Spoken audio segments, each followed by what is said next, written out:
Welcome back to the LNS Exchange, a podcast about teaching and learning in the College of Letters and Science at the University of Wisconsin-Madison. I'm David Macassette. Today, we're getting to know another voice from the School of Music, composer, performer, and instructor Daria Tennikova. In our conversation, we'll explore her background as a musician, how she approaches teaching and learning, what she's discovered about public speaking, and how she's found success on social media by blending instruction and a deep, lifelong curiosity about everything to do with the piano. Now, here's the conversation Molly Harris and I had with Daria Tennikova. When I was a child, my mom took me to a performance of a Mahler Symphony No. 5. I don't know why. I was 5 years old. I was crying. And I ran out of it after 10 minutes. I was like, Mom, I said, I'm thinking about death. It's very bad. Can we please leave? I can't do it anymore. I started crying. My mom tried to keep me there, but I remember myself running out of the hall. And this is my mom said, okay, you're very sensitive to music. Let's take you to music school. And I was like, okay, sure. And that's how it started. The performance aspect was difficult for me because, again, my personality being excited and outgoing at the same time, being very emotional is really hard to stay focused. It's really hard to not let your emotion overwhelm you and at the moment of performance. So a lot of times I would have difficult experiences on stage, not because I was afraid, but because I was losing control of myself because emotions were so overwhelming and I would forget notes or play wrong notes a lot of times. And I couldn't help it because my body was so physically reactive to it. And I realized, okay, well, I was composing since I was little just because I liked doing it. And what if I don't want to perform? I was like, okay, let me try composing. And then after getting my, bachelor's in composition, I thought, well, I love teaching. And during my master's, I started teaching kids, and then I started teaching adults different things, and languages and everything. So, okay, I love teaching, and I love piano. So I got back into piano playing 5 years ago, and now I'm doing both. And yeah, I think for me, it's all three are very important, teaching, playing, and composing. So somehow I have to reconcile doing all three. And here I am. You mentioned that you started teaching children, but that you also teach adults. Are there things that you've learned from teaching that wide range of ages across the lifespan? Yes, totally. And not just that, but also in different environments. So sometimes I would teach a one-on-one child or a one-on-one adult, or a group of children versus a group of adults, and different subjects as well. So all of this really expanded my teaching horizon in a way. So one thing that really helps between being able to explain something to a child, the same concept, let's say for music, for piano playing. If I have a beginner child and a beginner adult, at some point we discuss the same concepts, but I need to approach it very differently. I have a different attitude or demeanor, playful versus maybe serious, but still engaging. And I have to use different vocabulary. I have to use different analogies. And music is a very circular learning. It's not linear. So I can't expect the same thing from an adult than I expect from a child, and vice versa. And having that in your mind while you teach from the very beginning, how you start a sentence. If I'm about to say something very important to a child, I need to know, okay, the most important time right now is first 5 minutes of lesson, first 5 minutes. If I don't explain that most important thing in the first 5 minutes, I lost him or her. With an adult, on the contrary, if they come in, they're like, we ease into it in the middle of the lesson, like, all right, let's really dive into it now. Even pacing of it is different. So everything is taken into account in that sense. So that taught me a lot. Yeah, I'm curious, what kinds of techniques do you use when you're teaching a group? For music, main group that I teach right now as a TA is theory, discussion, and oral skills for sophomores. Teaching a group is much more difficult on one hand because you have to make sure that you find the middle ground where not everyone is completely falling behind. And I always have to ask questions, like as much as possible after practically every 5 minutes of me saying something, ask, are there any questions? And I wait for 10 seconds. And that's a little different from one-on-one, because in one-on-one scenario, if they don't ask me, they probably understand. And you can get a lot of eye contact in one-on-one, because that way you understand what the perception level is of that person because they're reacting to you. When it's a group, it's really hard to do eye contact with everybody at the same time. It's a balance. It's a really balancing act. One of the things about your experience that's a little bit unusual is your involvement in social media. I'm wondering, what do you get out of that experience of sharing the practice of your scholarship in a social setting? One, I think, important thing is that you get a chance to explain things that usually you don't need to explain to yourself because they're happening in your brain kind of automatically. But as a teacher, as a person who wants to have a career in teaching, you need to be able to explain things that are going on, even if you never imagined you would have to. Like, why is it that you put your hand this way, but not the other way? And once you ask yourself a question, if you dig deep enough, you will find an answer. And that answer, if you can explain this to yourself, then it would be much easier to explain it to someone else. And because a lot of times we, as teachers, like I've had a pedagogy degree from Russia where we would just write down the things that we need to tell the student, and that's great, but nobody really explained to me why. And one time or another, a student is bound to ask, but why? And another thing is that for me, the best thing I took out of social media was accepting feedback. No matter if it was negative or positive, the first couple of months, I was excited for every comment, and I was checking my YouTube page literally every half hour. Just, did I get a new comment? And what if it was a criticism or something negative, I would take it so personally.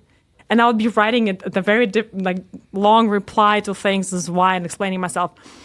And that acceptance of there's a lot of people who are going to see me, and some of them are not going to understand or not going to like it, or they have a different opinion. It's just totally okay. You just have to accept that the bigger the audience, the more variety of feedback you get, and not to take it personally. And sometimes I learn from it if someone asks a question, okay, I was actually wrong here, right? Or it could have been a better way to explain things this way.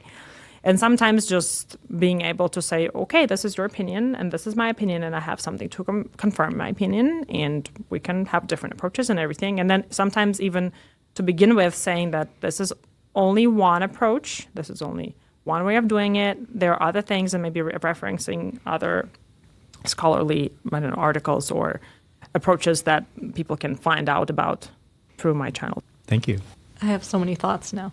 I mean, I can say as someone who as a child was somewhat resistant to practicing because you play it right one day and then the next day you get it wrong and you're like, but how come it isn't? You already said music is circular, it's not linear. Yep. I was expecting, okay, if I practice every day, it'll get better every single day and never make that mistake again. And one of the things that I really appreciate watching your YouTube videos is seeing that process of how does practice work and how do you grow as a musician, and seeing that sort of behind the scenes of what eventually will become a performance that's amazing, but seeing that behind the scenes I really do appreciate.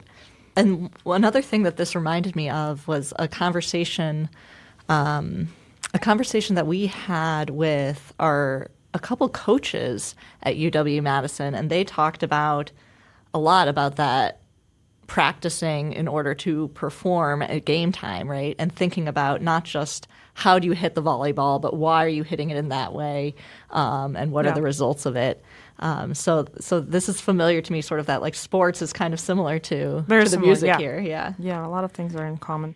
So Daria, I wonder if you have any reflections about teaching music theory. This is actually one of my favorite things to do, is to reveal something hidden that it makes something so clear. And that is because a lot of times even music students, they're inexperienced in theory, and for them, then when they look on the page, they just see little notes here and there, how they connect, no idea.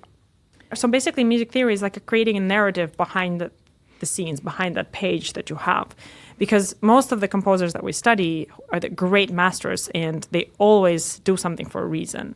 So it's a privilege to explain that, to be honest. It's a great privilege to do that. For the first time I've seen that, that's awesome. So I love that. You had the opportunity this past summer to design your own lesson plan around public speaking. And I'm wondering about that process of designing the plan, and then also if there's anything that you think all instructors should know about public speaking that you encountered as you were developing that. Developing it was a lot of fun. When I was considering the activities that we were doing, I was thinking, how do I make it the most approachable? So I remember the first question was about finding weaknesses and strengths of your own self as a public speaker. And I remember coming up, but that's probably was one of the hardest things, is to come up with examples, what one can think of as a strength. Because a lot of us have something that we don't even consider to be a positive thing. Like, I like to look people in the eye. That's a strength. We think that's normal. No, it's not normal, because a lot of people don't. They're afraid of this. Or I have a loud voice. People think, oh, that's bad. No, it's not bad. For public speaking, it's great. And things like that. So it's like these things were fun for me to think of, because even anything that comes to analysis, for me, it's amazing. That's why I love playing chess, because there's a lot of analyzing and different approaches and thinking in different ways. So these exercises were a lot of fun to design. And then one advice I would give with public speaking is to be brave and to do it. The only way to improve public speaking is to do it. There is no mantra that you can tell yourself, oh, I'm just going to tell myself this and this and this, and I'm going to go and everything's going to be fine. Unfortunately, if it's not, some people are naturally fine with that. Some people need to learn. Like my first YouTube video, I recorded and never posted it. I was like, my hands were like this. I was sitting at the end of the chair. I'm Daria Tennikova. I'm a pianist. And it was so funny to watch afterwards. And now it's just natural. It's just you wait there and you do it until you're comfortable. The most important thing with public speaking is not to do the best job in the world. It's just to be comfortable doing it and accepting, okay, I am not great at, this and this. My hands are sweating. So I'm going to take a little handkerchief and I'll be comfortable with my hands sweating. So it's fine. It's a part of who I am. That's all right. I have a very quiet voice. So I'm going to put a microphone and I'm going to be fine. Being comfortable, and it only comes with experience. Unfortunately, there is no other way. Record yourself, because a lot of times we do something with our hands or feet or face that we don't know. And then it might send a message. Like if your face is always too serious or something, it might think that you are grumpy or strict. Or if you're always smiling, okay, well, they're a little funny or silly. Or, it's just giving yourself feedback is also important.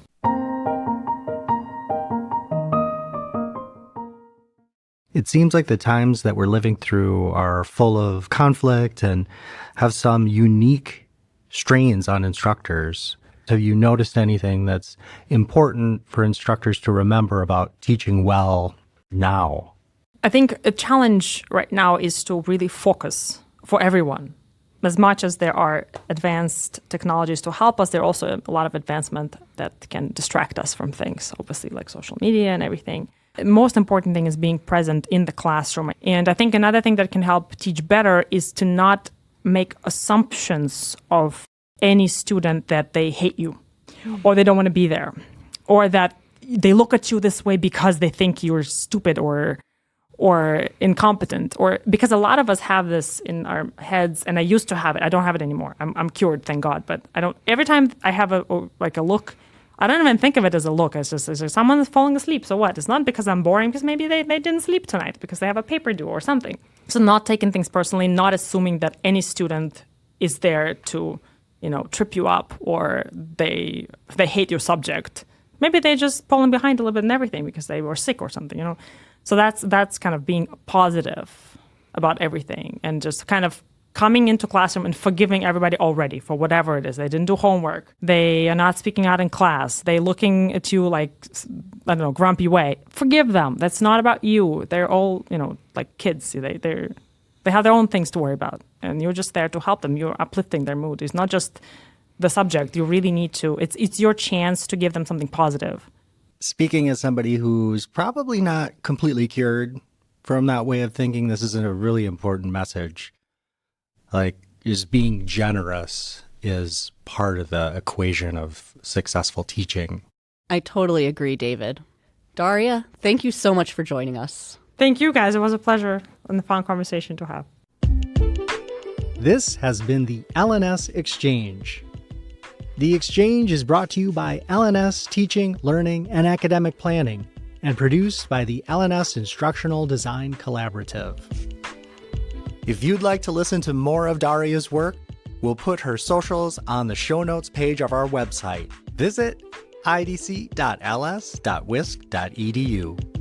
We record this podcast on the UW-Madison campus in Van Hise Hall, which sits atop a ridge overlooking Lake Mendota. It's a beautiful spot and has a deeper significance because everything that resides here rests atop ancestral Ho-Chunk land. a place their nation has called Dejop since time immemorial.